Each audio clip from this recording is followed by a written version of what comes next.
dalam kitab Zabur ni dia mengandungi syair-syair, dia mengandungi puisi-puisi, dia mengandungi kalimah ataupun dikata kata-kata hikmah.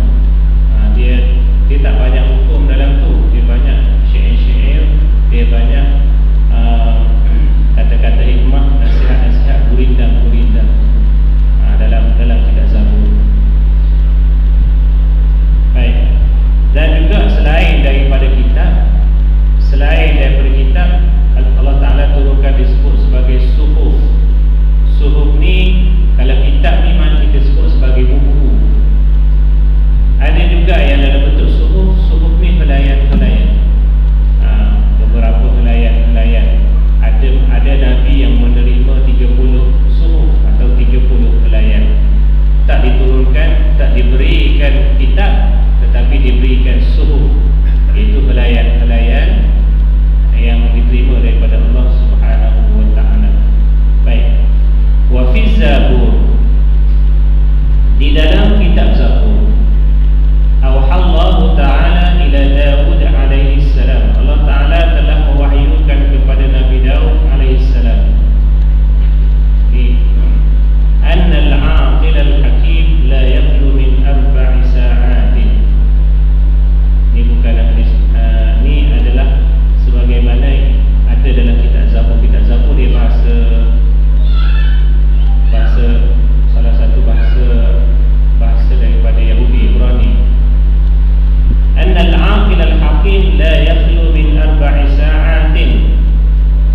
Sesungguhnya orang yang berakal dan bijaksana, la yakhlu min arba'i sa'atin, tidak sunyi daripada 4 sa'atin ketika. Maksudnya dalam kehidupan dia tu, dia berfikir ada masa-masa yang dibahagikan untuk dalam kehidupan dia. Yang pertama, sa'atin fiha yunaji rabbahu, satu waktu dalam satu hari itu, satu waktu digunakan untuk bermunajat kepada Tuhan. Maksudnya untuk kita beribadat, untuk kita melakukan ibadah, nak sembahyang, nak berzikir, apa lagi, nak sembahyang sunat ke dan sebagainya. Itu kena ada satu waktu dalam kehidupan itu. Wa sa'atin fiha yuhasibu nafsahu, dan ada waktu, ada masanya, ada saatnya untuk kita muhasabah diri sendiri. Kerana dalam kehidupan kita ni, kita kena bagi-bagikan masa. Ni dalam kitab Zabur boleh kita amalkan,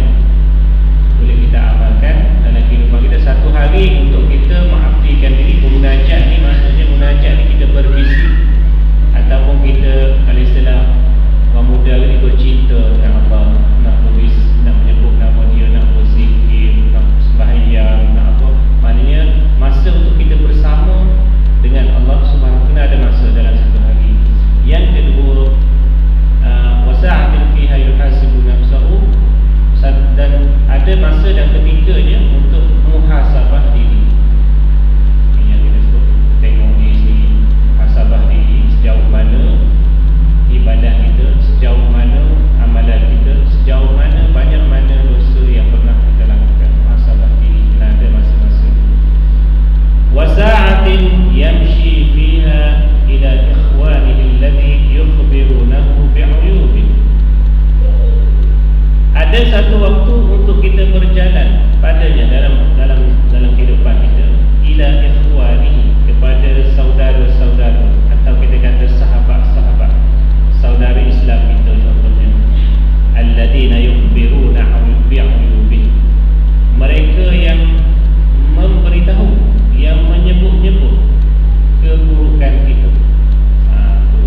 Sebab apa kita nak tahu kenapa penting, kenapa perlu juga kita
cakap banding dengan kita sejauh mana dari segi percakapan dia, sopan santun dia, dari segi ibadat dia, dari segi pergaulan dia dan sebagainya. Tengok orang baik-baik, tengok. Jadi kita boleh baiki sedikit demi sedikit. Oh, aku ni banyak jauh lagi dari segi akhlak, dia jauh lagi dengan aku, maka kita tengok contoh dia, maka kita tiru dia.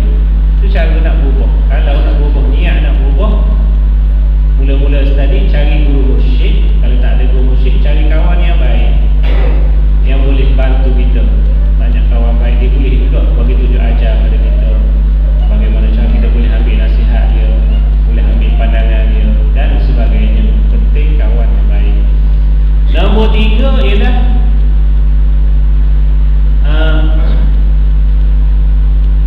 nombor 3 ialah dengan kita boleh tahu nak berubah dengan cara kita dengan musuh, orang yang tak suka dengan kita. Contoh, kalau kawan kita ni dia jaga hati kita, tak bagi tahu, dia jaga benda-benda yang tak baik, benda-benda yang sebab dia nak berkawan dengan kita selalu belanja makan dia, kita selalu tolong dia. Kalau kita cakap benda tak baik, mungkin dia tak suka, tak nak kawan dengan dia, jadi dia jaga. Tapi kalau musuh, orang yang tak suka dengan kita, dia akan cerita keburukan-keburukan kita, cerita tak puas hati kita, dia cerita orang ni macam ni, macam ni. Jadi hasil daripada apa yang dia sebut tu, maka kita cuba perbaiki satu demi satu. Dia tak suka, dia ni pemalas, awak ni begini. Maka kita cuba perbaiki satu demi satu. Kita boleh tahu, terima kasih dah tolong bagi tahu keburukan saya. Tolong, maksudnya kita boleh perbaiki satu. Walaupun kita sendiri tak suka orang sebut keburukan kita, perangai tak elok kita, walaupun kita tahu kita banyak perangai tak elok, tapi kita tak suka. Tapi sebenarnya salah satu cara untuk kita memperbaiki akhlak kita. Orang yang tak suka dengan kita, musuh kita. Tak musuh pun, orang yang tak suka dengan kita. Baik. Dan yang ketiga, yang keempat, yang akhir sekali, ialah melihat pengajaran di sekeliling kita.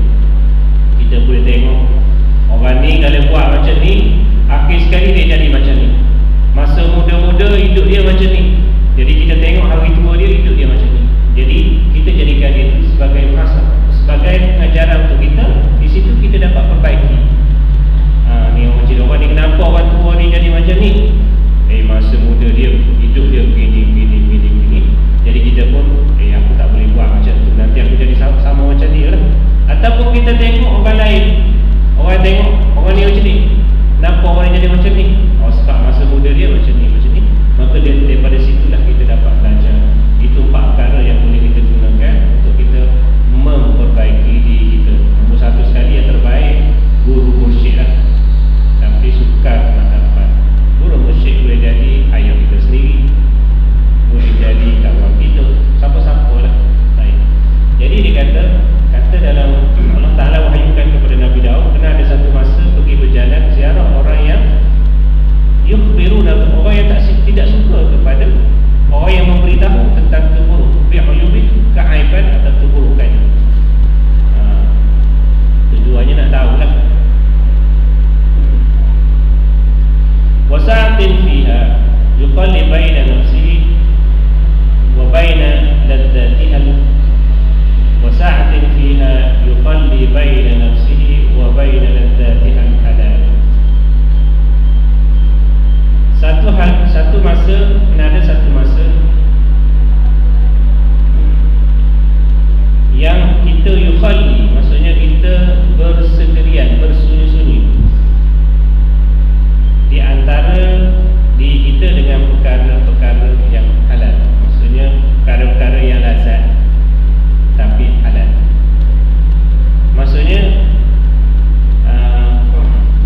perkara-perkara yang ada benda-benda yang kita suka, benda tu boleh, benda tu halal, bukan haram, benda tu boleh. Contohnya kita satu-satu hari itu mungkin kita suka bermain, atau kita sesuatu minat kita, kena ada satu hari kita sekat keinginan kita untuk kita tidak bermain. Kena ada satu masa untuk nak mengajar, nak didik kita supaya kita tidak ceritakan kepada perkara tersebut. Empat perkara yang disebut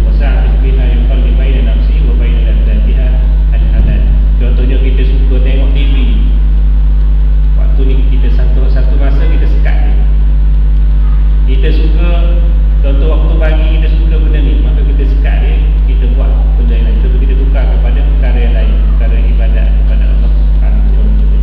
Baik, itu yang boleh kita amalkan dalam kehidupan kita. Baik.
orang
sembahyang lama dah, sembahyang Isyak contohnya. Kita baru nak sembahyang berjemaah, maka kita azan dan iqamah juga sunat. Kita azan dan iqamah juga mengikut kadar yang sesuai untuk beberapa orang. Kalau kita nak, bukan hanya semata-mata azan tu masuk waktu je, dah macam waktu sekarang ni, boleh tak kita azan? Tak. Kalau kita nak sembahyang boleh, cuma tak boleh pergi azan kat sana, masuk bilik bila azan. Jenuh jadi fitnah pula, kata dah masuk Isyak kan. Jadi timbul urusan. Tapi kalau sikit nak sembahyang, contohnya kita sembahyang kat belakang, datang lewat sikit, maka azan dulu. Tapi sekadar yang kita dengar, jangan pula semua jemaah dengar. Baik. Kenapa? Sebab sunat azan dan iqamah sebelum solat. Baik. Menyuarakan azan dan iqamah adalah lebih afdal daripada menjadi imam sembahyang berdasarkan kepada ayat Quran. Ini pendapat, ada beberapa pendapat, ada dua pendapat lah. Pendapat pertama kata kita melakukan azan dan iqamah lebih afdal daripada menjadi imam sembahyang berdasarkan kepada ayat Quran, wa man ahsanu qawlan mimman da'a ila Allah, ila akhir ayat. Dan siapakah yang lebih baik kata-katanya daripada orang yang menyerukan manusia kepada Allah. Ini berdasarkan kepada ayat Quran, wa man ahsanu qawlan mimman da'a ila Allah. Jadi kata Sayyidatina Aisyah, mereka itu adalah para muazzin. Jadi kalau orang tanya siapakah, wa man ahsanu qawlan, jadi ayat ini ditujukan, kata Sayyidatina Aisyah, ayat ini ditujukan kepada muazzin. Siapakah yang paling baik? Siapakah yang lebih baik? Maksudnya siapa lagi yang lebih baik daripada mereka yang mengajak manusia kepada Allah? Jadi merujuk pada siapa? Kata Sayyidatina Aisyah, merujuk kepada muazzin.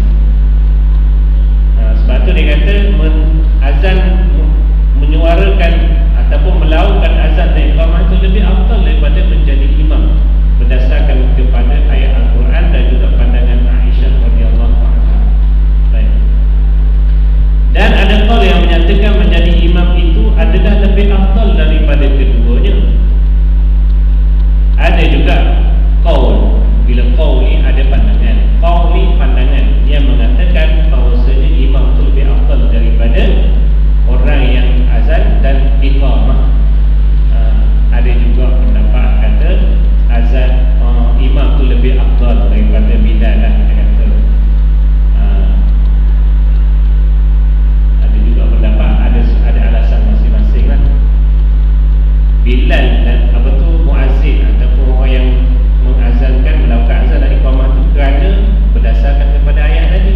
Kata Aisyah merujuk kepada muazzin.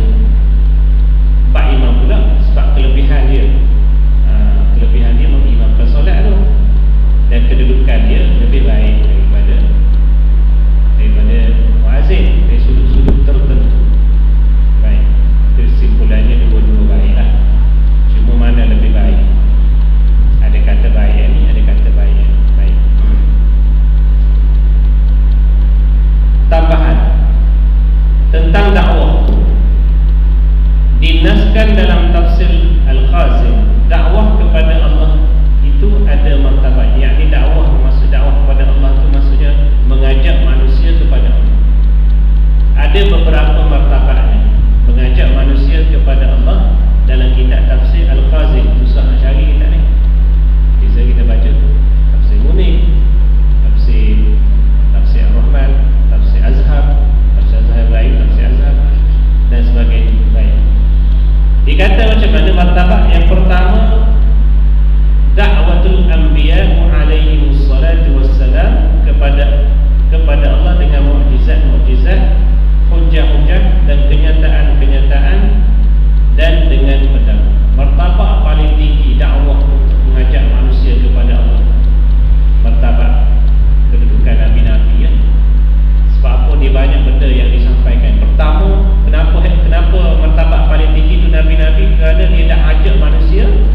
Lepas tu antaranya Nabi boleh menghidupkan. Kalau Nabi Isa, kalau Nabi Musa boleh menghidupkan orang mati, Nabi Muhammad boleh menghidupkan tunggul mati. Tunggul mati boleh hidup. Bukan setakat orang mati, boleh hidup tunggul mati. Tunggul kayu tu, tunggul kayu kalau tunggul hidup tu, ni tunggul kayu kering lah tu.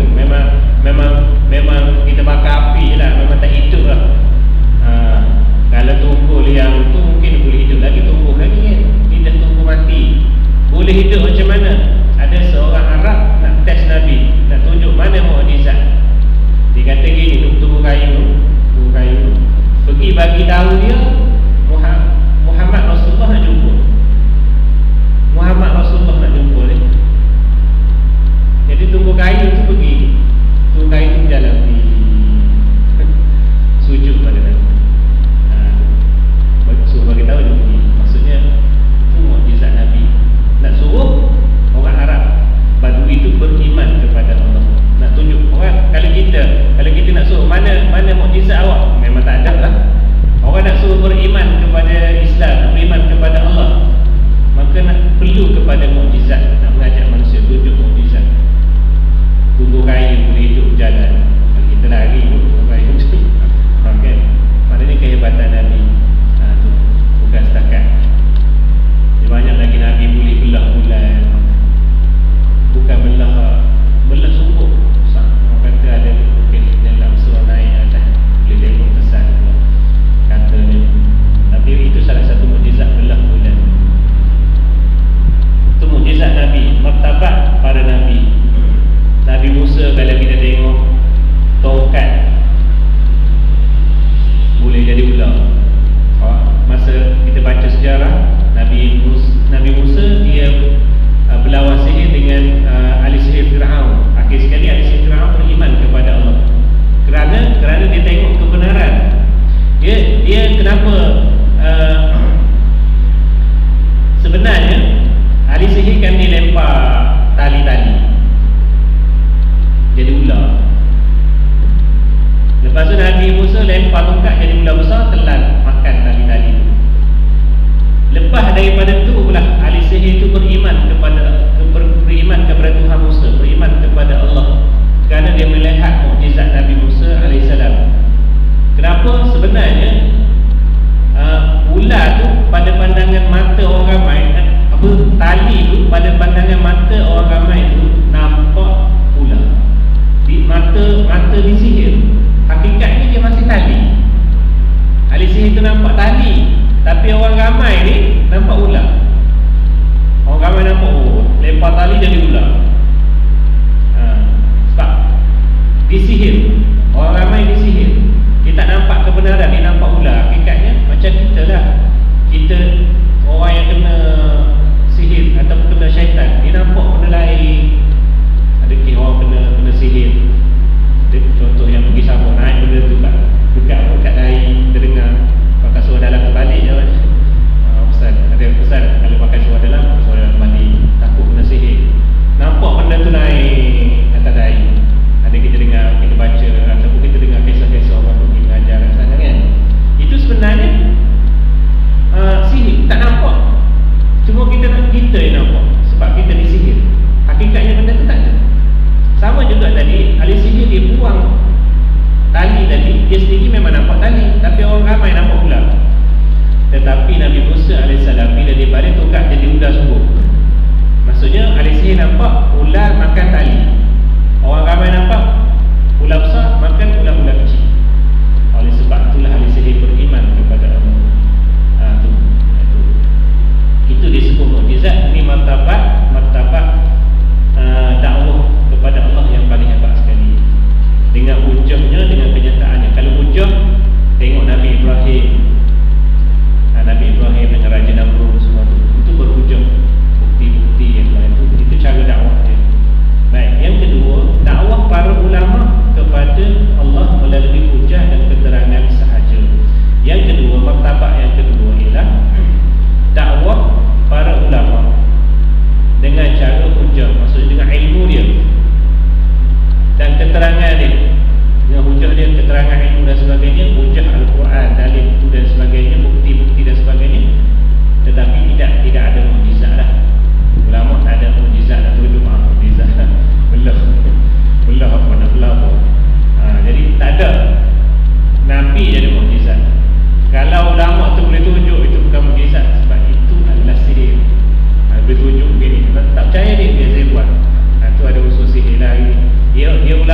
hanya dengan hujah dia, dengan keterangan dalil, dengan ilmu dia, dia boleh bagi keterangan yang tepat. Itu bagi ulama secara dia pertama. Baik, yang ketiga, martabat ketiga, dakwah mujahidin kepada Allah. Kita boleh kata Brigade Al-Qassam contohnya, mujahidin, berjuang, orang yang berjihad, orang yang masuk ke dalam apa tu, mujahidin kepada Allah dengan peperangan. Mereka berjihad melawan kufar hingga mereka itu dimasukkan ke dalam agama Allah dan ketaatan kepadanya. Kita tengok dalam siri peperangan panglima perang selepas daripada peperangan tu ramai yang masuk Islam. Itu antara tengok zaman Salahuddin Al-Ayyubi, Muhammad Al-Fatih dan sebagainya.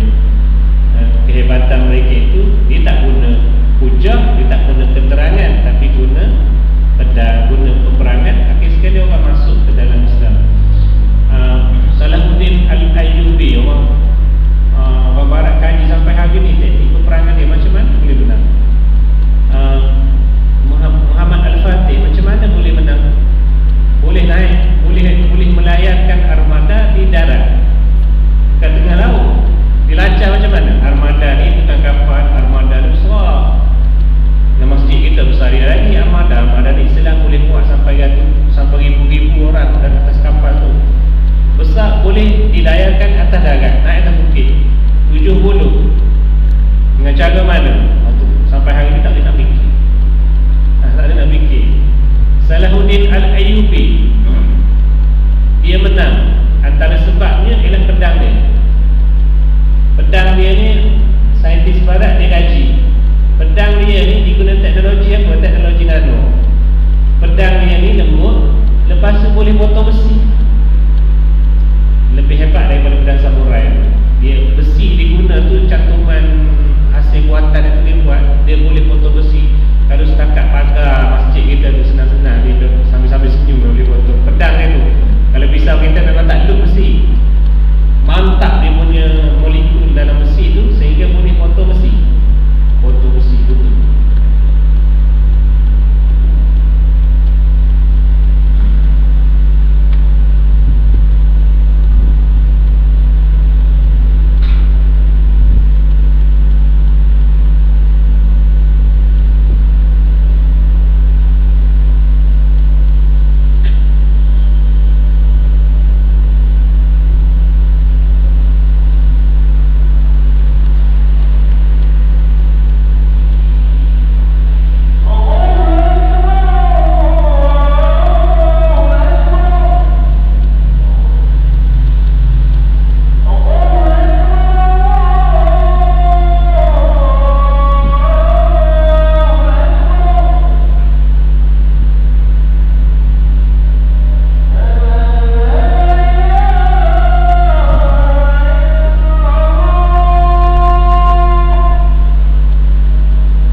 masa ni azan Allahu Akbar, Allahu Akbar.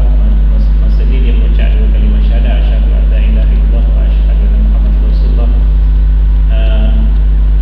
Jadi dia boleh bezakan huruf. Mana dia dalam keadaan sedar, maka sunat bagi dia menjawab azan. Kesimpulannya jawab azan itu sunat. Maka tidak kena menjawab bila tidak didengarkan, sebagaimana yang dikatakan oleh Syekh kami akhirnya. Baik. Kalau tak dengar, tak sunat jawab, tak kena jawab. Jadi maknanya kesimpulannya sebab itulah bila azan ni kita dengar, berhenti buat kerja lain. Sebab kalau kita tak dengar, kalau jawab pun tak tahu nak jawab ke mana, nak jawab macam mana, tak dengar. Kan kita Allahu Akbar, Allahu Akbar, kita tak dengar, kita jawab la haula wala quwwata illa billah. Sebab kita tak dengar, jadi tak sunat pada dia.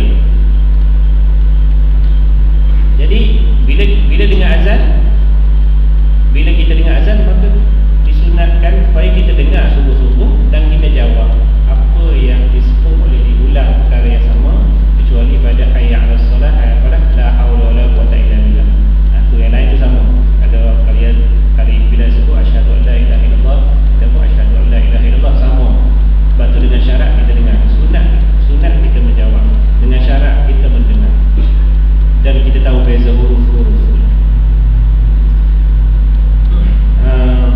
Sebagaimana hendaklah dia menjawab walaupun dia tidak dalam berwuduk, tak ada wuduk, atau dia berjunub, atau dalam haid. Lain pula pendapat As-Subki berkenaan dengan yang dua itu, yakni pada pendapat beliau orang junub dan haid hendaklah tidak menjawab azan kerana dimakruhkan bagi mereka itu. Dua pendapat lah.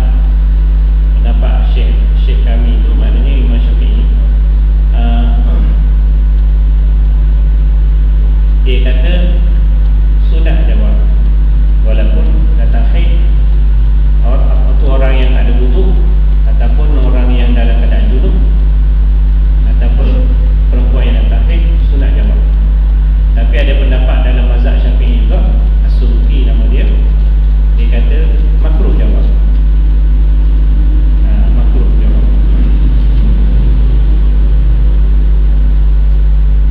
Jadi pada pendapat beliau, orang berjunub dan haid adalah tidak menjawab azan kerana dimakruhkan bagi mereka itu, atau orang istijab di dalam apa yang zahir seperti kata-kata muazzin dan orang iqamah. Baik. Jadi kalau kita tanya apa yang kita nak buat, dia kalau dalam mazhab ni, pendapat mana yang kita nak pakai? Ni kata kalau orang tak ada wuduk makruh. Ni kata pula boleh, mana satu nak pakai ni? Semua dalam mazhab Syafi'i dua-dua. Jadi kita guna pendapat yang ramai. Yang ramai ni kata bila kita dengar sebutan-sebutan dia dengan teliti, maka sunat kita azan, sunat kita jawab, walaupun kita ketika itu berhadas, tak ada wuduk atau berjunub dan sebagainya. Dan memang bab khilaf ni tak selesai sampai kita dulu. Kalau ada orang kata, kalau sekiranya ada orang kata tak boleh, makruh, boleh diterima juga, sebab ada pendapat dalam mazhab Syafi'i, dua-dua boleh pakai. Cuma kebiasaannya kita guna yang pendapat yang ramai, yang nombor satu. Macam bab wuduk pun banyak khilaf. Sapu kepala ni ada kata semua, ada kata separuh, ada kata 3 helai. Jadi kita nak pakai yang mana? Semua boleh pakai. Mazhab Syafi'i 3 helai,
ke seluruh badan, ratakan air.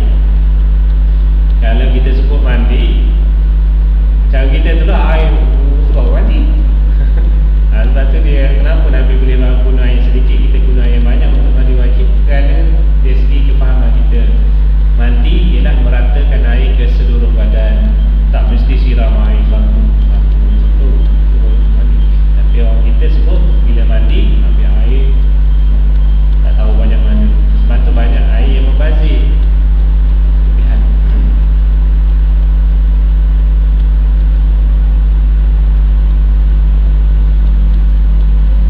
Maka hendaklah orang yang menjawab azan itu menyebut jawabnya tiap-tiap kalimah selepas habis kalimah itu oleh muazzin atau orang iqamah sehingga tarjih walaupun yang ia tidak mendengarnya. Baik. Jadi dia kena sebut satu-satu.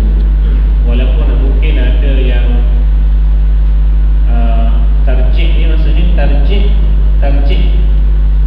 yang masa mengucap dua kalimah syahadah pun kita kena sebut walaupun kita tak dengar. Sunat kita sebut.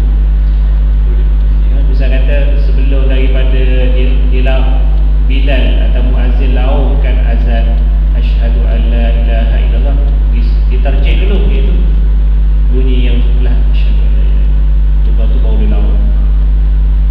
Kita pun dengar juga, kita pun jawab, juga lah asyhadu an la ilaha illallah. Maksudnya dekat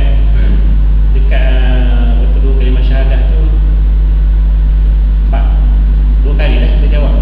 Maknanya masa tarjih, bila tarjih asyhadu an la ilaha illallah disebut dengan perlahan, kemudiannya baru dilakukan. Jadi dua-dua tu kita jawab walaupun kita tak dengar. Sebab memang kita beranggapan bahawasanya bila tu dia disebut tarjih. Mungkin kita selalu sebut asyhadu an la ilaha illallah, yang kita dengar tu je. Maknanya patutnya kita sebut dua kali sebut. Sebab satu tarjih, satu yang dilakukan. Dia kata sehingga tarjih walaupun yang ia tidak mendengarnya.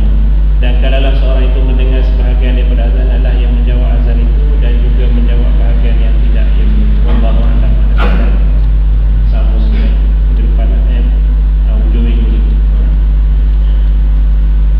Ni yang ni perlu bincang lagi lah.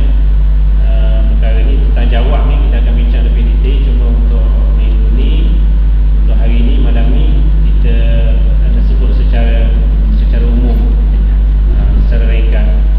Baik. Ada soalan? Ustaz, yang azan subuh tu, azan subuh dan lastnya azan tu itu pun kena jawab juga. Last azan yang mana? Apa tu as-salatu khairun minan naum. Tu. Yang tu kena, tapi untuk azan subuh lah, as-salatu khairun minan naum. Jadi kita pun sebut lah as-salatu khairun minan naum. Itu pun kena sunat kita sebut juga. Subuh saja. Selain subuh je ada yang tu, yang lain.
yang apa tu as-salatu khairun dalam itu kalimah disebut sebagai tathwib.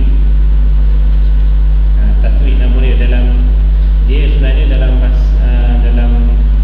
lafaz-lafaz ni ada nama-nama masing-masing. Contohnya alhamdulillah namanya tahmid, bismillahirrahmanirrahim namanya basmalah, asyhadu an la ilaha illallah wa asyhadu anna muhammadar rasulullah itu dua kalimah syahadat. Astagfirullahalazim namanya istighfar. Kalau as-salatu khairum minan naum namanya tathwib. Tathwib ni maknanya pahala tambah pahala, tathwib. Jadi kita kena jawab dengan tasdik.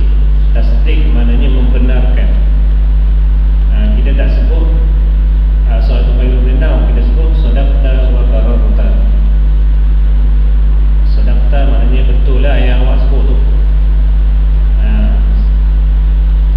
Sadaqta wa bararta, maksudnya yang disebut tu, yang awak sebut sadaqta maknanya yang awak sebut tu betul, benar. Bararta memang betul, banyak kebaikan. Bukan kita sebut as-salatu khairum minan naum juga, sadaqta wa bararta. Nama dia tasdik. Nak mengingat istilah-istilah ni payah. Itu namanya as-salatu khairum minan naum, namanya tathwib. Ta, waw, ya, ba. Ta, waw, ya, ba. Tathwibun. Saubun pahala. Tathwib ni macam menggandakan pahala. Tathwib. Jawab dia tasdik sadaqallah. Biasa kalau kita lepas orang dengar apa itu sadaqallah, benarlah firman Allah. Jadi bila sebut as-salatu khairum minan naum, sembahyang apa tu? Sembahyang lebih baik daripada tidur. Jadi kita jawab betul apa cakap. Sadaqta wa bararta. Betul. Dan memang banyak pahala, banyak kebaikan di situ. Itu tasdik. Untuk khusus kepada yang as-salatu khairum minan naum. Kalau hayya 'alas salat, fala la haula wala. Itu sebab apa kita sebut la haula wala quwwata illa billah. Bila azankan, muazzin azankan apa tu, hayya 'alas salat, hayya, mari kita sembahyang. Hayya 'alal falah, mari kita menuju kejayaan. Kita tak jawab okey kita pergi. Tak, kita akan sebut la haula wala quwwata illa billah. Tidak ada daya, tidak ada upaya melainkan dengan izin Allah. Memang aku nak pergi, tapi dengan aku sendiri tak ada upaya, tak ada kekuatan, melainkan Allah Ta'ala izinnya. Bila kawan ajak, jom kita sembahyang, marilah, hayang, jom sembahyang, jom kita sama-sama menuju kejayaan, kan? Hayang salat, jadi kita jawab la haula wala, aku tak mampu, tidak ada daya, tak ada upaya, melainkan billah, dengan izin Allah. Itu jawab dia. Ada makna belaka tu yang nak kena.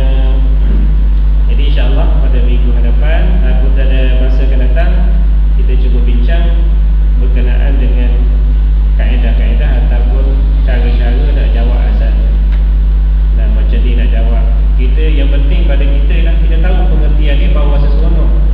Ni kalau sekadar apa nama dia, ni orang panggil apa ni? Ni hayat betul lah. As-salatu khairum minan naum namanya tathwib. Kalau Allah akbar namanya takbir. Apa lagi? Asyhadu an la ilaha illallah wa asyhadu anna muhammadar rasulullah namanya syahadataini. Kan dua kalimat syahadat dan sebagainya. Lepas tu yang baca pelan-pelan tu, yang asyhadu Allah dengan pelan tu namanya tarjih. Maknanya kita cuba fahami, kita cuba pertingkatkan, kita cuba tambahkan ilmu kita. Walaupun azan ni kita kata perkara yang hari-hari kita dengar, tapi dari segi pendetailannya, dari segi secara mendalamnya kita tak berapa tahu. Jadi supaya kita lebih, sebab benda-benda macam ni, cara nak dapat khusyuk, kita kena memahami, kita kena faham, kena hayati semua yang ada tu. Azan kita hayati. Sebab apa? Sebab dia nak dapat khusyuk tu mula daripada wuduk lagi. Dan mula daripada wuduk, dan sebelum daripada kita berwuduk dah